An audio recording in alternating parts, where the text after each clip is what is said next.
Hey everybody, and welcome to this Wednesday afternoon episode of the Reach Films podcast. I'm your host, Jeff Fagan, and today we're going to talk about Canon's new release, the Canon R6 Mark II.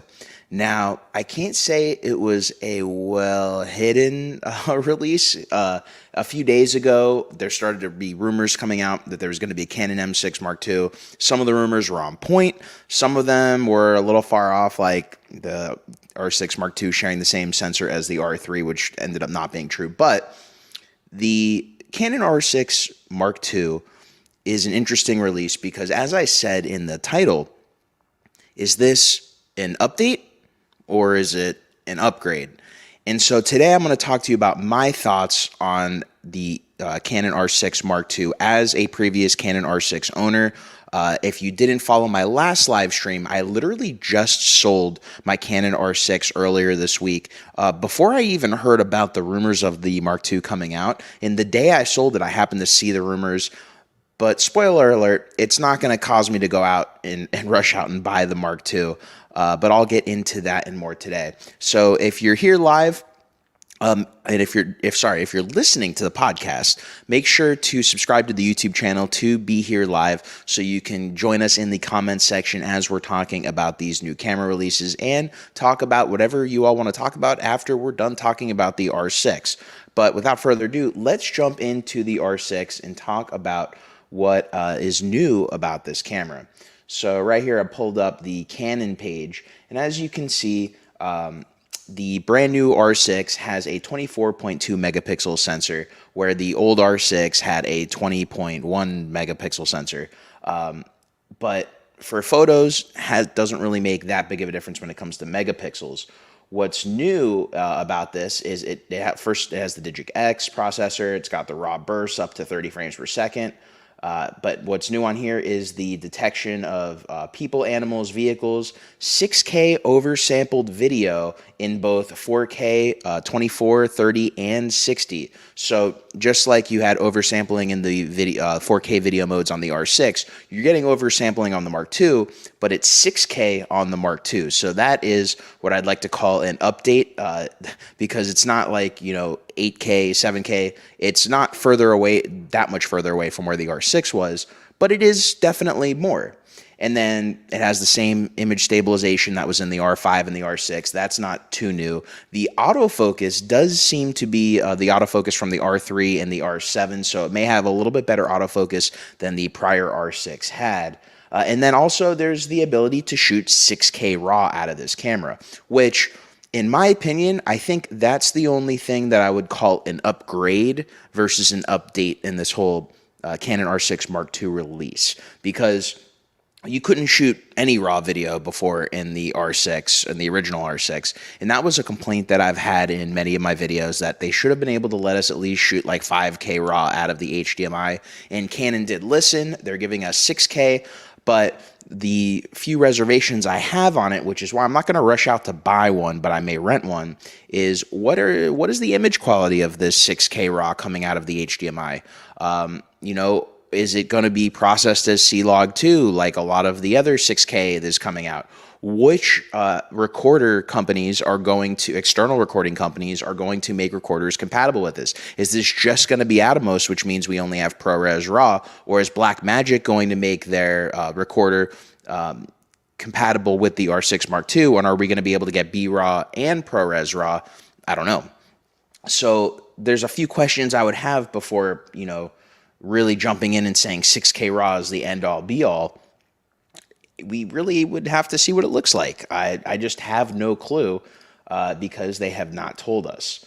So here's some of the images from the Canon R6 Mark II release page. And one of the reviews, it's funny, Camera Conspiracy said something that I thought essentially what this video is I've reviewed the reviews because I don't have the camera in hand.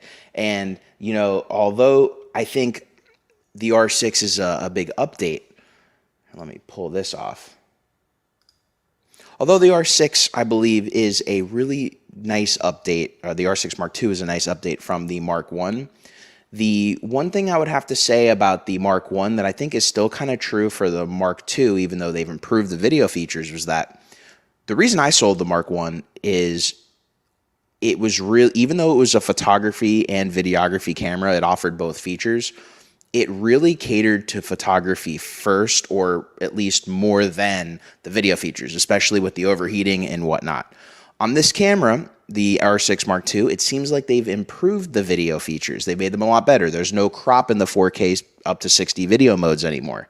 I don't know what the dynamic range is compared to the R6, but it seems like they've at least fixed some of the issues like the skin tones on the R6. Me personally, I actually like the image quality on the R6 because I just use programs like Cinematch to grade how I wanted to grade. But the image quality out of the box does seem improved on this Mark II body. So it's kind of questionable. I think if I was looking at this camera, if I owned an R6, would I go out and buy an R6 Mark II? And I think the question would be, what are you using your R6 for? Because the R6 Mark II is in a weird situation where if you were like an R5 owner, R5C, R3, I don't know if I'd go up and pick an R6 as a second body. I mean, you could, but it's kind of an expensive second body. I'd probably pick up like an R7 or something like that. And then at the same time too, you know, R6 users, what are you using your camera for currently? Are you using it mostly for photography? Did you upgrade from a 5D and you're really just only using this for photography?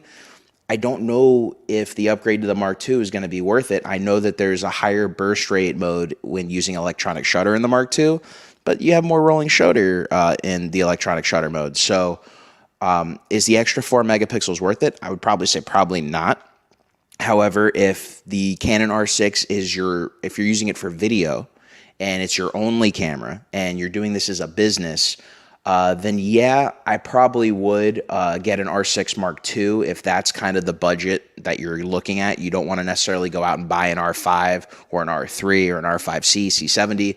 The budget you're in and you want to be in the Canon ecosystem is the R6 Mark II, then I think it does make a lot of sense, especially with the new RAW external recording capabilities. So yeah, it's an interesting update. Like I said from the beginning of this video, I think this whole Mark II is really more of an update than an upgrade. I do think it's a really great update, but I also think, unfortunately, it's kind of the update that a lot of us R6 users were hoping we could get via a firmware update. But I think when the R6 firmware came out earlier this year, that fixed the IBIS issues with using wide-angle lenses. But then that same update fixed a lot of the overheating issues on the R5, but didn't really help us on the R6. At least me, at that point, I realized what we have with the R6 is what we're going to have until, you know, this camera gets discontinued when it comes to features. I realized at that point they weren't going to be fixing all of them. And it makes sense why this Mark II came out, because pretty much, other than 4K 60 video, pretty much all of my complaints with the R6 have now been fixed in this Mark II. But at the same time, you know, I used 4K 60 a lot on the original R6, and it always overheated. That was a big issue with that camera. It would overheat whether you were in 24p or 60. And now this new camera, it looks like you can shoot in 24p and not have to worry about overheating.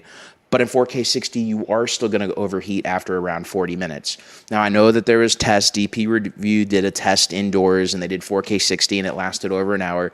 But again, recording in your hotel room, it is a good, you know, base to know, like, hey, if you're in like a super, you know, cold environment, or, you know, there's a lot of air conditioning going on, you can get over 40 minutes. But that wasn't like a real world test of like using it in the field. And so in my experience, if you're going to be using this as like a gimbal camera or whatever, and you need the 4K 60, well, 40 minutes, you're probably going to hit that overheating 40 minutes time. For 24p again, if we're not going to have that overheating, that helps in a lot of situations like live streaming. I've said in, especially in my last video where I discussed selling my R6, the biggest problem I have is for a few of my clients, I do a crazy amount of live streaming, and that camera, the R6, would overheat at almost an hour every single time I used it on the dot. No matter what, 4K 24, It would hit almost an hour. I'm not even recording internally because it won't let me if I want to get the right signal out of the HDMI, and it would overheat. So hopefully this new Mark II, since you can virtually record in 24 without overheating, will be better for live streaming if anyone happens to be using their Canon camera for live streaming. But yeah, I wanted to cover the news of the R6 Mark II, since I didn't want to talk about it as much in Monday's live stream, as that was really more about why I sold my R6. The R6 Mark II is a different camera, and it fixed a lot of the issues other than the 4K 60 that I complained about on the R6, especially on what Canon needed to fix in the R6. So I'm happy they did that, and I'm sure that any R6 user that's looking to keep that as their primary camera, or keep an R6 as their primary camera, probably is seriously looking at the R6 Mark II right now, and I don't blame you. Like I said, the only reason I don't jump out and pre-order one is I don't, in my kit of cameras, I already just got the FX30, which absolutely fits my ecosystem really well. I have the R7, which is probably going to be used more for photography now, now that I have this FX30 as my video camera along with my Red Komodo. So I don't know if it fits my ecosystem, but I think anyone looking to full frame within that price point, if those features speak out to you, I think it will. I can't wait to see what kind of dynamic range, image quality we actually get out of the R6 Mark II, to see if it maybe does surpass the R5. I don't think it will surpass the R3, but you never know. So yeah, I think I'm going to end it on that note. I did want to do today's stream at 5 o'clock, but unfortunately I have to get out of here around 4:30. So I ended up doing this stream a lot earlier for those of you who are here live than I originally had planned. So I'm sorry about that. Sometimes life gets in the way. I love doing the YouTube stuff, but, you know, work comes first, unfortunately. So I always try to get on here when I can. So if you weren't able to catch us live, make sure you hit that subscribe button, notification bell right below, and you can join us live for the next time. We are doing a live stream on Friday with Josh Satin, talking about using the FX30 for the past week, my first impressions, his first impressions. It's been an interesting camera. I've used Sony cameras for the past 2-3 years a lot more regularly than I had in the past. However, the only Sony camera I've owned over those years was the Sony ZV1, which is in a little bit of a different category altogether than the FX30. So anyways, everybody, thank you for joining me. Until next time, my name's Jeff Fagan, and I will see you in the next video.